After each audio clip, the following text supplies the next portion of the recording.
Hello, YouTube. This is the Trans Trekkie. I'm a Transformers fan and a Trekkie, which is what makes me a Trans Trekkie. And today, I think it's time to talk about the elephant in the room. No, not this one.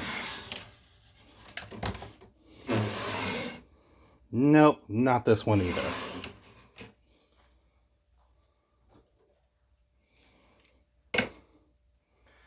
Okay, admit it. You didn't even know this turned into an elephant, and if you did know, you most definitely forgot.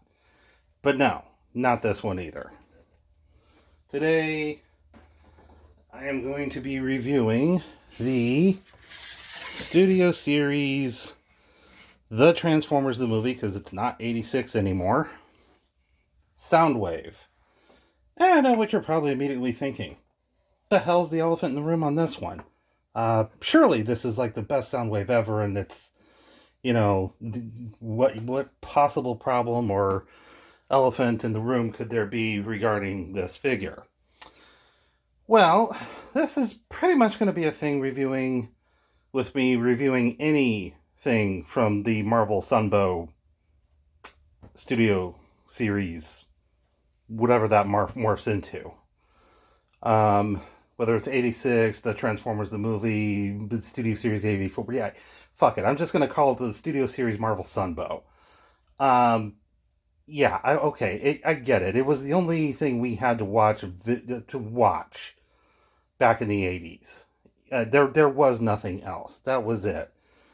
Like, that was a cartoon, or, in my case, I read the comics, but not quite the same thing.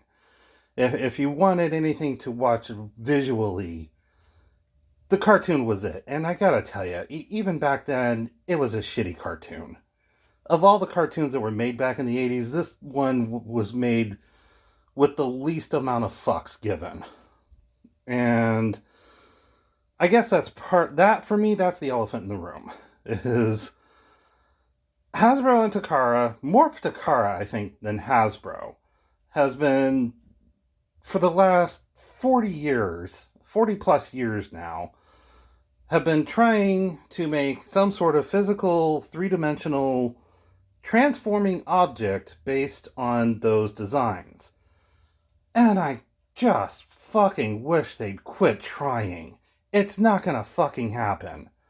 These things were never meant to exist as three-dimensional objects. They're not going to. This is pretty good, but Soundwave's kind of an easy one. And even this doesn't really get you all the way there. You can't. It's physically impossible. The point of the whole point of the Floroduri designs was to give the characters enough range of motion to be able to tell a narrative story. They did their job. Let's move the fuck on, can we? Please? I know the answer is no. There's a shit ton of you out there that just want quote-unquote cartoon accurate, which, by the way, while we're on that subject, cartoon accurate isn't a thing when it comes to G1. It isn't a thing when it comes to most Transformers cartoons. When you refer to the accuracy of something, you defer to the medium that came first. It's correct to say that the G1 cartoon was not toy accurate, because the toys came first. The cartoons were based on the toys, and they were not toy accurate. Not like the GoBots cartoon. Those were actually toy accurate. Or like the He-Man cartoon, which were not toy accurate, but yeah, fuck it, it didn't matter. It was that still was a way better fucking show than... I have kind of a love-hate relationship with that. At the time, obviously, it was the only thing we had to watch. I only ever got to watch it sporadically because we lived in England. It was only on as part of a variety show called The Rollin' Rat Show. And we didn't have streaming services back then. So I was only limited to being able to watch it when my mom had The Rollin' Rat Show on and saw that Transformers was going to be on and had a VHS tape ready and was able to record it. Kind of a large conflux of things that had to come together in order to make that happen. So it was very rare that I actually got to watch the cartoon, which kind of made it sort of a rare treat when I did. But it was a rare treat in the sense that, okay, like imagine somebody makes you a pie, and they make you, they ask what your favorite flavor of pie is, and it's like you like it's strawberry, okay, and then they make you like a strawberry pie, but then it's also got like nuts, and let's say you hate nuts or you're allergic. Screw allergic. Let's just say you hate nuts. Like you don't like nuts on anything, but they made you this cherry and nut pie, and you're like, yay, a free pie. It's great, mostly, but you kind of screwed it up. That's kind of the G1 cartoon, the Marvel Sunbow cartoon for me. It's like, great, it's a cartoon of like my favorite thing ever, which is Transformers, but those animation models, and the animation errors, and the plot holes, the quality of it was just fucking shit. And I'm not gonna say, I didn't even sit there and pretend it was great at the time. And, it's sure as hell I'm not gonna do that now. So, yeah, anything that's immediately based off of that is kind of a net loss, in my opinion. It's, okay, you're this is catering to a very specific audience in our fandom, which is the Marvel Sun Bros. Fine, you know what? If that's your thing, you do you. For me, this is okay. I sound like I'm about to shit on this toy, and I'm really not. This figure rules. Is it one of the best Soundwaves that we've gotten? Yes. Is it the best one ever? I mean, for what it is, yeah. It does a couple of other things that the previous version don't, and we'll get to the comparisons to that a little bit later. Was it necessary? I feel like no. Kind of in the same way that they took the Earthrise Starscream and made that the Studio Series 86 Coronation Starscream, like that was fine.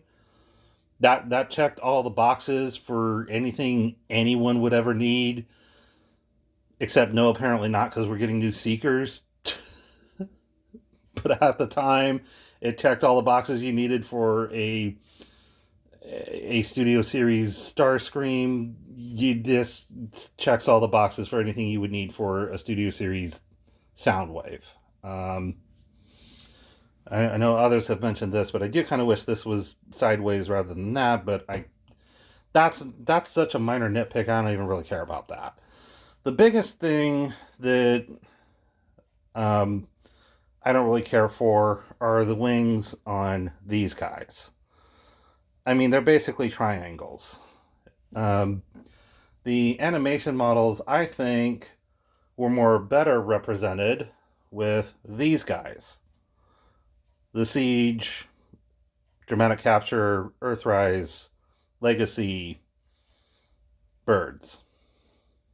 And yeah, because the animation model, actually, hang on. I'll show you what we mean.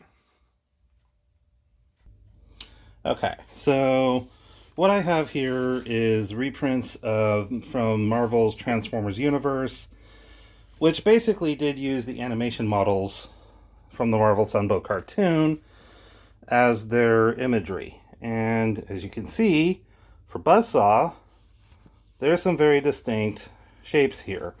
We've got an angle that comes out this way, goes this way, angles off into a point this way, and then kind of follows that same shape on the back. And that definitely is not what you get here. So, there are hints of it. So, like, you can see there's a little bit of an angle here, and it comes to that, and then there's a tiny little point there. Like, you can kind of see there's a tiny little point But it's also like, this is not really showing it that well, but if you look at it this way, you can see it's not actually coming to a point, because that basically is just there as part of the transformation. And I need to make sure this is visible. Yeah. Anyway, yeah, I mean, these are basically triangles. Um, yeah, that the birds are really kind of the most lackluster part of this. I mean, as far as the Soundwave, if for some reason you don't already have a Netflix or Legacy or Dramatic Capture Soundwave, especially if you have the Dramatic Capture Soundwave, I really don't think this is going to be worth your money. Um, but if you don't have one of those, then and you really want a Soundwave in your collection, yeah, this is probably going to be the way to go. It's going to be the one that's out there. It's going to be the one that's readily available. Knock yourself out. It's a great figure. It'll look great in your collection. Just like get this and then find other tapes to go with it, because like even Ravage over here is a little bit better than the previous one, but it's kind of a situation where 2 times 0 is still 0. So um, yeah, and just to show you the comparison between those. Um, yeah, not. I mean, we've definitely got a tail, so that's a good thing. He's a little bit beefier. We got better little missile, his cluster bombs or whatever, on the back there, as opposed to these tiny little details, which you probably can't even see from over there, but they're there. Yeah, they're there, but they are tiny.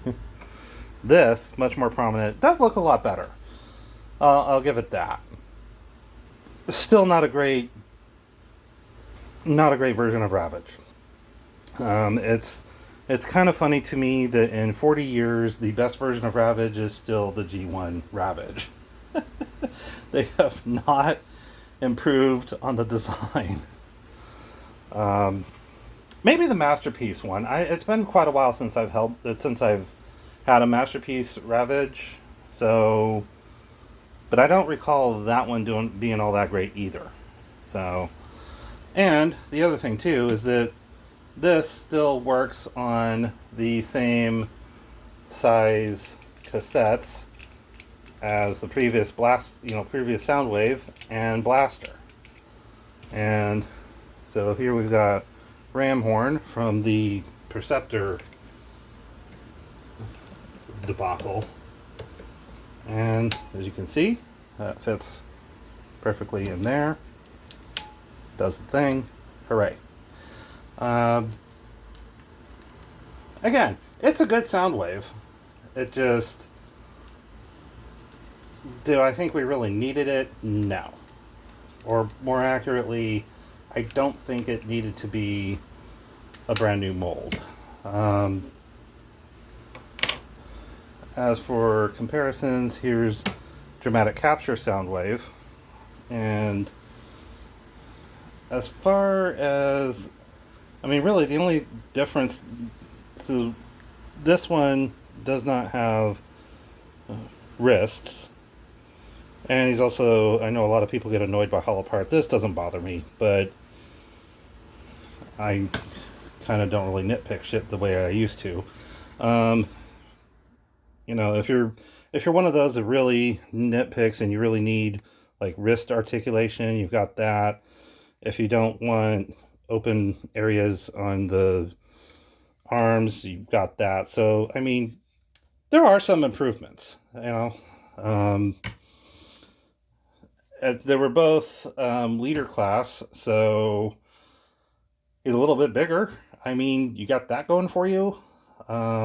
He actually did come with Buzzsaw, which is nothing short of shocking to me, because it took like 6 years for Siege, Earthrise, Legacy to even get around to making their Buzzsaw. So, they're cranking them out faster, which is good. So, um, but yeah, I mean, like I said, if you don't have a Soundwave, get it. This figure rules. I am gonna say that it does for what it is and for what it's trying to accomplish. I think it does mostly get there. We can have a look here at the model for Soundwave.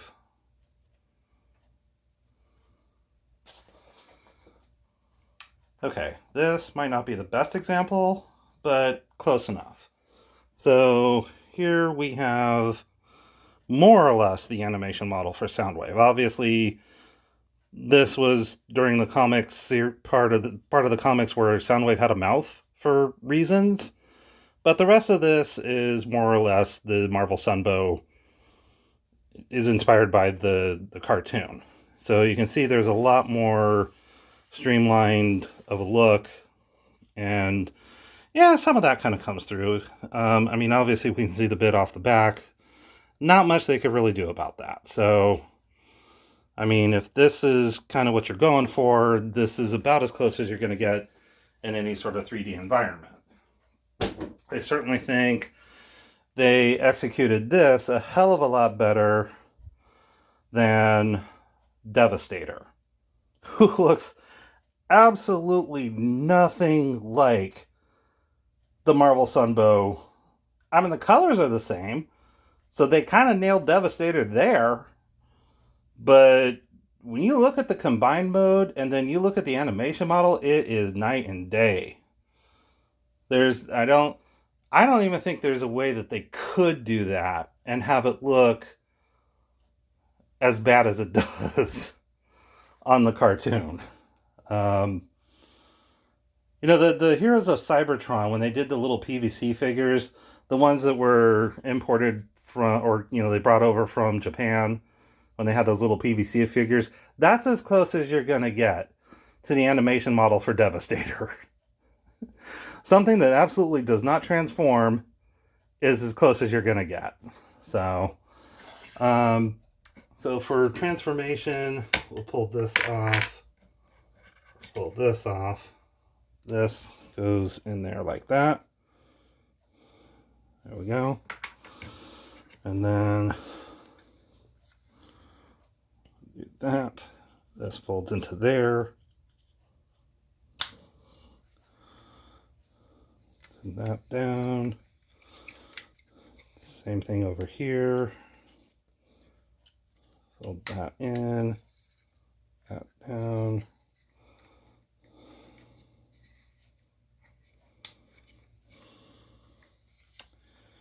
Okay, I think to do that, hold this. Oh, that's why. You gotta fold these back and then pull this down, because otherwise it'll... anyway, just fold that in, do that. I'm gonna leave these like that for now. I'm gonna bring this up, fold these out. And then for the legs, pull this out, pull that out, rotate this around, and then fold that up. And then this, we'll do, and actually I think what we'll do is we'll go ahead and put these back here. So the pegs that hold it in place up here just go into the hole back here. So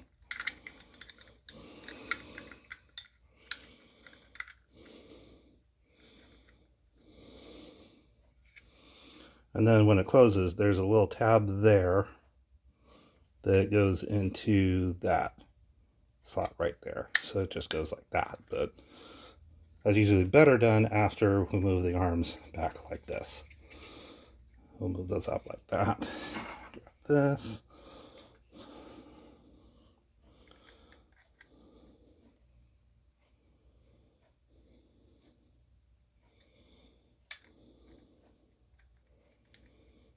I do like that they did engineer these to be on the back, kind of like the original when you'd open up the battery compartment and the weapons actually were just the batteries. Kind of clever, I thought.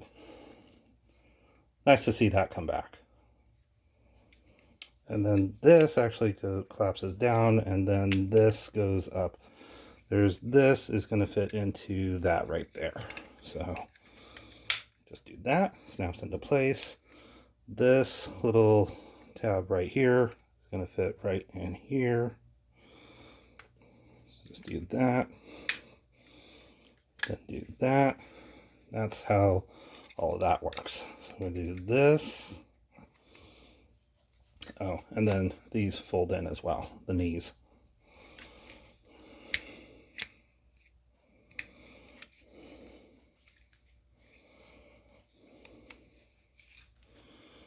Okay, do that.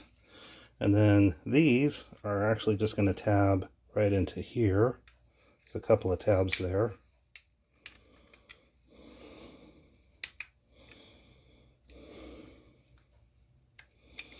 And then we'll tab that in there, tab this down here, and there we go.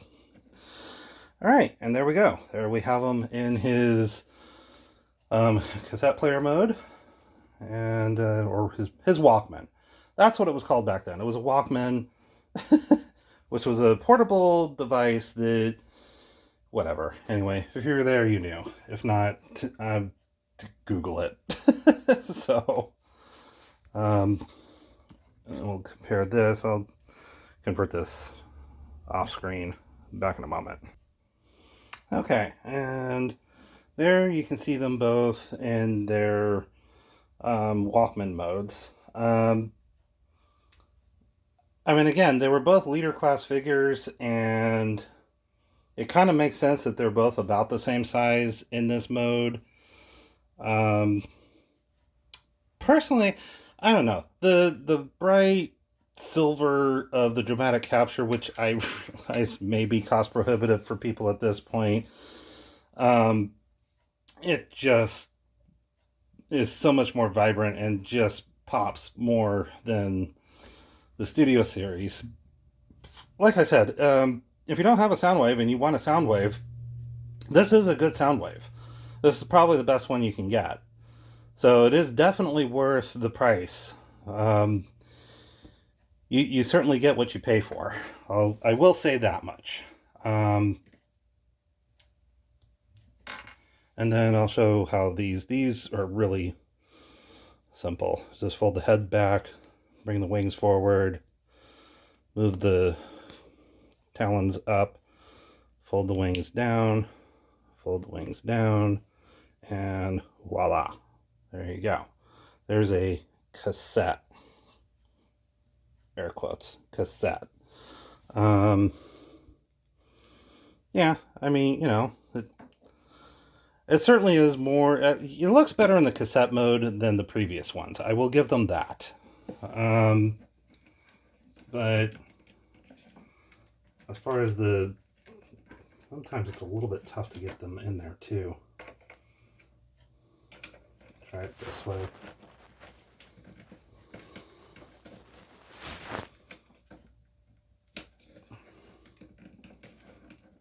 Get in there, you little bastard.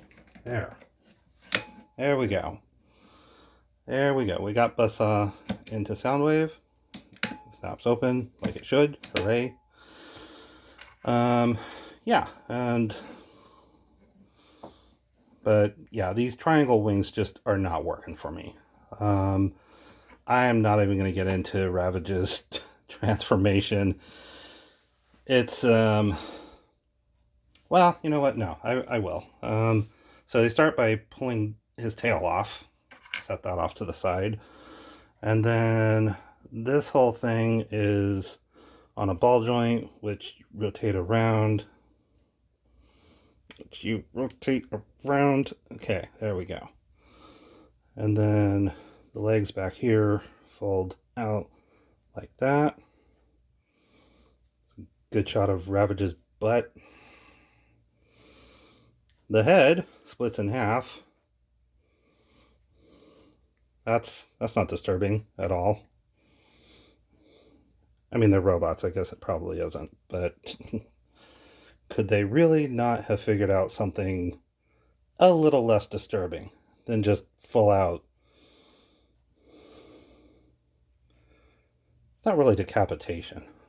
I don't know, whatever. Y'all know what I mean. There's probably only 5 people who are going to watch this anyway. So but yeah, there's Ravage in his cassette mode, and that earns the air quotes far more than the birds. I mean, I'll say this for the birds: at least they do go full blocky into the, not to be confused with blockies. He does, and see, he does fit.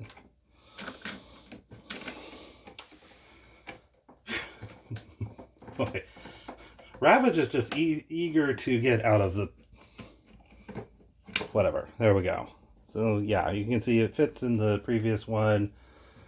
Would definitely fit inside Blaster as well. We'll just fling him out of there and then put him in there.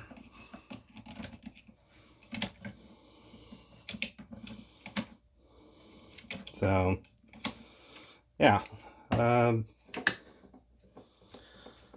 All in all, I mean, I definitely recommend it. It's a great figure. It's a great version of Soundwave.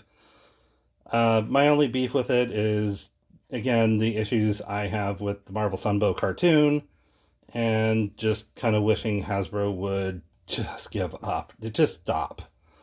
You know, it's like, we had this. This was good. We had this even in Legacy, so that wasn't even that long ago. That's probably not even that expensive to track down at this point. And it also comes with Buzzsaw. So, and honestly, the superior version of Buzzsaw. Yeah, I just really think it was unnecessary. Like, this was already about as close as we needed to get to that. I don't think we really needed something that was like more. I don't know. You know, again, those models were not meant to exist as 3-dimensional objects. They can't exist as 3-dimensional objects. The Hasbro and Takara should just quit trying. But for what it's worth, they did actually produce a kick-ass Soundwave. So, yeah, again, if for some reason you can't track down the previous ones, or you're one of the Marvel Sun Bros who's just all about the cartoon, obviously this is going to be right in your wheelhouse, and this will probably just make you blow your wad. So, you do you. For me, I'm happier with this one. Probably going to keep this. Probably going to sell this one on eBay. But in spite of that, I still, again, if you're looking, I'm just kind of talking in circles now. I've said it a million times. If you can't find a G1-esque Soundwave, this is probably going to be your best bet at the moment.